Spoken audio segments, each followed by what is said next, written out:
y avait donc deux endroits en fait dans cet hôtel. Il y avait la salle de bal où se déroulait le dîner, où il y avait le président des États-Unis et tous les invités. Moi, j'étais à l'extérieur de cette salle de bal, sur le tapis rouge, là où tous les invités sont arrivés un peu avant. Et c'est là que nous avons entendu des détonations. Au début, on n'a pas vraiment réalisé les deux premiers coups, on n'a pas vraiment réalisé ce qui se passait. Et puis, on a très vite compris que c'était probablement des coups de feu. Et puis, il y a beaucoup de sécurité dans cet hôtel, y compris sur ce tapis rouge. Et très vite, on nous a hurlé de nous mettre à terre et qu'il y avait des coups de feu qui avaient été tirés. Et donc, on nous a dit, mettez-vous à terre, ne bougez plus.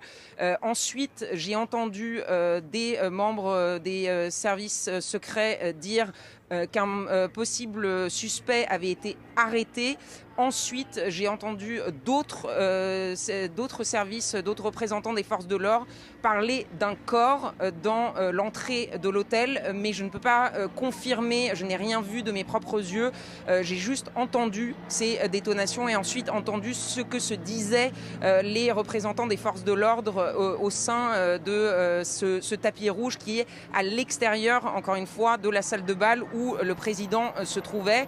On nous a laissé par terre pendant quelques temps et puis on nous a dit maintenant vous sortez tous, et donc ils ont commencé à évacuer.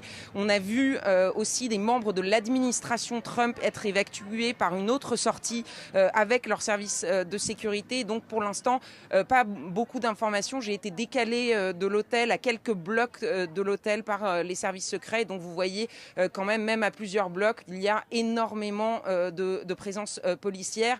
Juste pour vous donner une idée de comment se déroulait ce dîner, les gens sont quand même fouillés à l'entrée de la salle de bal. En revanche, pour rentrer là où j'étais sur le tapis rouge, on était non seulement fouillés, non seulement un sac fouillé, mais aussi des chiens qui venaient renifler un peu tout le matériel. Donc beaucoup de sécurité. Donc la question maintenant se pose, comment cette personne a pu rentrer, cette ou ces personnes, parce qu'à l'heure où on se parle, on n'a pas énormément d'informations sur combien de suspects et ce qu'il en est vraiment sur les possibles victimes.